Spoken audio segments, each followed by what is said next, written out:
Har Har Mahadev. Hello friends, আজকে আমি তোমাদেরকে বলবো বৃশ্চিক রাশি 2026 তোমাদের কেমন যাবে। বন্ধুরা, বৃশ্চিক রাশির সমস্ত জাতক জাতিকাদের এই 2026 সালটা কিন্তু প্রচণ্ড গুরুত্বপূর্ণ, যেটা তোমাদের জীবনে এমন অনেক ঘটনা ঘটবে যেটা তোমাদের জীবনটাকে একদম বদলে দেবে এবং গভীরভাবে প্রভাবিতও তোমরা কিন্তু হবে এই 2026-এ। 2026 সালে বৃশ্চিক রাশির জাতক জাতিকাদের জীবনে অনেক ঘটনা ঘটবে। কিছু কিছু ঘটনা তোমাদেরকে কিন্তু একদম অবাক করে দেবে। তোমাদের পঞ্চম ঘরে শনির গোচরের কারণে বিভিন্ন ক্ষেত্রে তোমাদের প্রভাব পড়বে। তোমাদের চতুর্থ ঘরে রাহু থাকার কারণে দৃঢ় সংকল্প এবং সাহস তোমাদের হবে। পাশাপাশি পরিবারের মধ্যে ভারসাম্য বজায় থাকবে। বছরের শুরুতে অষ্টম ঘরে দেবগুরু বৃহস্পতি তোমাদের আধ্যাত্মিক অগ্রগতিকে সাহায্য করবে, যার ফলটা মিশ্র প্রভাব তোমাদের জীবনে পড়বে। ধর্মীয় কার্যকলাপ, ভ্রমণ এবং সন্তানদের সাথে সম্পর্ক তোমাদের বিশেষভাবে প্রভাবিত হতে পারে। বন্ধুরা, তো 2026 সালে তোমাদের বৃশ্চিক রাশির জাতক জাতিকা উত্থান পতন দুটোই কিন্তু থাকবে। বছরের শুরুটা তোমাদের জন্য একটু অনুকূল হবে। পেটের সমস্যা থাকবে, গ্যাস্ট্রিকের সমস্যা আসতে পারে, জয়েন্টে ব্যথা থাকতে পারে এবং লিভারের সমস্যা, বুকে ব্যথা এগুলো কিন্তু হবার সম্ভাবনা রয়েছে। তোমাদের বাবা মায়ের শরীর স্বাস্থ্যও খারাপ থাকতে পারে, যেটা তোমাদের মানসিক উদ্বেগের কারণ হতে পারে। মানসিকভাবে এবং শারীরিকভাবে দুটোতেই তোমাদের কিন্তু উত্থান পতনের মুখোমুখি তোমরা হতে পারো। রোগ প্রতিরোধ ক্ষমতা তোমাদের দুর্বল হয়ে যেতে পারে এই 2026-এ, যার ফলে ছোটোখাটো অসুস্থতার সম্মুখীন কিন্তু তোমরা হতে পারো। তোমাদের সঠিক পুষ্টি এবং সুষম খাদ্য গ্রহণ করা উচিত। মানসিক ভারসাম্য বজায় রাখা অত্যন্ত গুরুত্বপূর্ণ হবে এই 2026 সালে বৃশ্চিক রাশি জাতক জাতিকাদের। সঠিক সময় খাওয়া দাওয়া করতে হবে, বিশ্রাম নেওয়া অত্যন্ত অপরিহার্য। তোমাদের দৈনন্দিন রুটিনটাকে উন্নত করবার চেষ্টা করো। তোমাদের উদ্যমী, সজাগ, সচেতন এবং শক্তিশালী বোধ তোমরা করবে যদি তোমরা রুটিনটাকে ঠিকঠাক রাখো। বছরের দ্বিতীয় ভাগে মানে মার্চ থেকে সেপ্টেম্বরের মধ্যে বন্ধুরা, তোমাদের ঘুমের প্রতি বেশি মনোযোগ দিতে হবে। অতিরিক্ত পরিশ্রম তোমাদেরকে এড়িয়ে চলতে হবে। পর্যাপ্ত বিশ্রাম নিতে হবে। রোগ এড়াতে একজন চিকিৎসকের পরামর্শ তোমাদের কিন্তু সময় সময় নেওয়া উচিত। এই 2026 সালে বৃশ্চিক রাশি জাতক জাতিকাদের কাজের পরিস্থিতি কিন্তু মোটামুটি ভালো থাকবে। বিভিন্ন রকম সুযোগ সুবিধা তোমরা কাজের ক্ষেত্রে পাবে। তোমরা নতুন কোনো কিছু চাইলে শুরুও করতে পারো। পদোন্নতি রয়েছে এবং সরকারি চাকরির সম্ভাবনাও রয়েছে যারা বেকার রয়েছে। বছরের প্রথম দিকে তোমাদের কাজের জন্য স্বাভাবিক থাকবে। অষ্টম ঘরে দেবগুরু বৃহস্পতি কিছু বাধা সৃষ্টি করতে পারে, যার ফলে কর্মক্ষেত্রের পরিস্থিতি ওঠানামাও করতে পারে। জীবনে অনিশ্চয়তা দেখা দিতে পারে। তোমাদের কেরিয়ারে কিছুটা অবাক তোমরা হয়ে যাবে। তোমাদের কাজের ধরন যেটা প্রভাবিত হবে। অষ্টম ঘরে দেবগুরু বৃহস্পতি ব্যবসায়িক সমস্যারও কারণ হতে পারে, আইনি সমস্যারও কারণ হতে পারে। তোমাদের অত্যন্ত মনোযোগী হওয়া দরকার এবং অসাবধানতা এড়ানোও দরকার। তবে কিছু বিদেশি উৎস তোমাদেরকে সাহায্য করতে পারে। বহিরাগত যোগাযোগের মাধ্যমে তোমরা ব্যবসায় কিন্তু এগিয়ে যেতে পারবে। যদি তোমরা চাকরির জন্য বিদেশে যাওয়ার কথা ভাবছো, তাহলে সেটার সুযোগ তোমাদের জন্য খুলে যাবে। বন্ধুরা, বছরের মাঝামাঝি সময়ে কাজের সমস্যাগুলি এবং সেগুলি কাটিয়ে ওঠার ক্ষেত্রে বাধাগুলি বোঝার সুযোগ তোমরা পাবে। চিন্তা ভাবনা করে কাজ করা তোমাদের জন্য কিন্তু খুবই উপকারী হবে। বছরের শেষ মাসগুলিতে, বিশেষ করে অক্টোবর, নভেম্বর, ডিসেম্বর মাসগুলিতে কেরিয়ারে কিছু উত্থান পতন থাকবে, তবে শীঘ্রই সেগুলির ভারসাম্য বজায় তোমরা রাখতে পারবে এবং কর্মক্ষেত্রে উচ্চ পদের সুযোগও তোমাদের জন্য কিন্তু তৈরি হবে। তোমাদের ঊর্ধ্বতনরা তোমাদের প্রশংসা করবে। এই সময় প্রযুক্তিগত ক্ষেত্রে খুবই অনুকূল থাকবে এবং সেই ক্ষেত্রে তোমাদের শিক্ষার্থীরা সহজেই চাকরিও খুঁজে পাবে।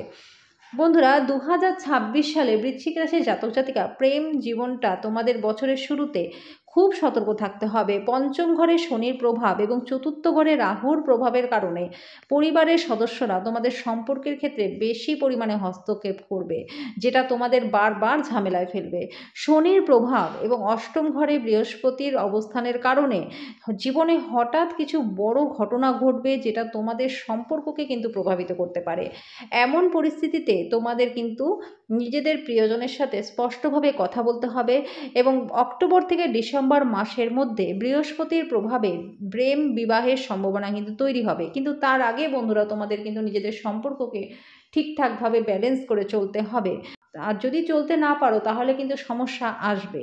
অক্টোবর থেকে ডিসেম্বর মাসের মধ্যে দেবগুরু বৃহস্পতির প্রভাবে প্রেম বিবাহ হবে এবং সেটা তোমাদের সুখকর হবে। বছরের শুরুটা তোমাদের বিবাহিত যারা রয়েছে তাদের জন্য কিন্তু স্বাভাবিকই থাকবে। অনেক চ্যালেঞ্জ তোমাদেরকে বারবার কষ্ট দেবে। পার্টনারের মনোভাবও তোমাদের প্রধান কারণ হবে তার। তোমাদের মনে হবে যে তোমাদের পার্টনার যেন তোমাদেরকে আদেশ দিচ্ছে। এটা ঘন ঘন অস্বস্তির কারণ তোমাদের মধ্যে তৈরি হবে, তোমাদের মধ্যে তর্ক বিতর্কের সৃষ্টি হবে। যারা বিবাহিত রয়েছে, বছরের মাঝামাঝি সময় এই পরিস্থিতিটা ভালো হবে এবং তোমাদের ভালো সিদ্ধান্ত গ্রহণের দক্ষতা তোমাদেরকে আরও বিচক্ষণ করে তুলবে, যার ফলে অনেক সমস্যার সমাধানও হয়ে যাবে।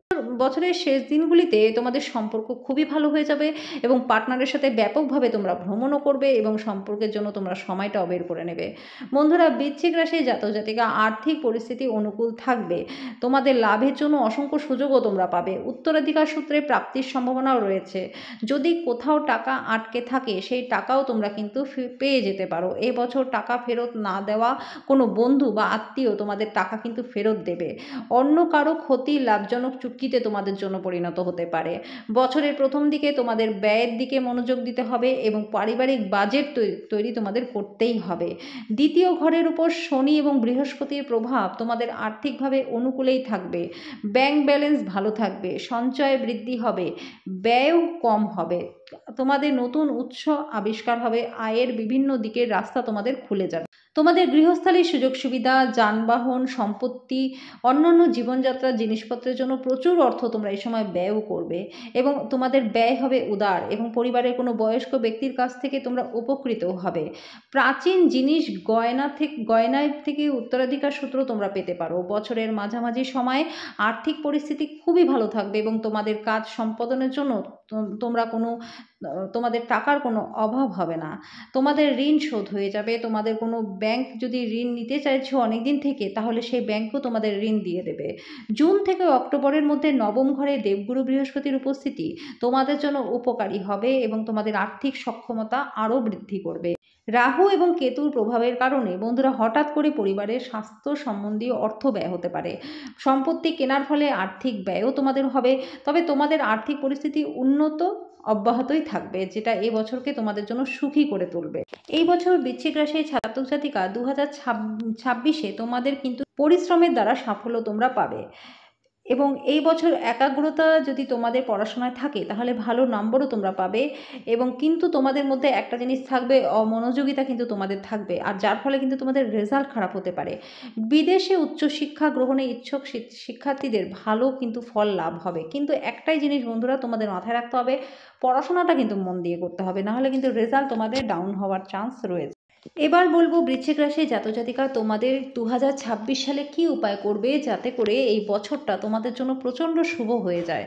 বন্ধুরা, তোমাদের রাশির অধিপতি হচ্ছে মঙ্গল, তো মঙ্গলবার তোমরা হনুমানজিকে চামেলির তেল দিয়ে একটা প্রদীপ জ্বালাবে এবং হনুমান চালিসা তোমরা পাঠ করবে। মঙ্গল দেবের পুজো তোমরা করবে লাল ফুল দিয়ে। বন্ধুরা, বৃহস্পতিবার দিন তোমরা ভগবান বিষ্ণুকে 11টা তুলসী পাতা দিয়ে মালা পরাবে। এটা করলে পরে তোমাদের সমস্ত নেগেটিভিটিগুলো কেটে যাবে এবং তোমাদের শরীর স্বাস্থ্য ভালো থাকবে। তোমাদের ইষ্ট দেব বা দেবীকে সকালবেলা স্নান করে তোমরা স্মরণ করবে, দক্ষিণমুখী একটা প্রদীপ তোমরা জ্বালাবে সর্ষের তেল দিয়ে। বন্ধুরা, তোমরা শ্রাবণ মাসে রুদ্রাভিষেক যদি কোনো মন্দিরে গিয়ে করতে পারো তাহলে সব থেকে ভালো হয়। কোনো শিব মন্দিরে গিয়ে যদি তোমরা শ্রাবণ মাসে রুদ্রাভিষেক করো, বিশেষ করে তোমাদের জন্মদিনের দিন, তাহলে কিন্তু বিশেষ শুভ ফল তোমরা পাবে। তো সমস্ত বৃশ্চিক রাশি জাতক জাতিকা, আশা করি তোমাদের এই ভিডিওটা ভালো লেগেছে। যদি ভিডিওটা ভালো লেগে থাকে তো লাইক কমেন্ট শেয়ার করে দিও। আজকের জন্য এই পর্যন্তই, দেখা হচ্ছে নেক্সট ভিডিও।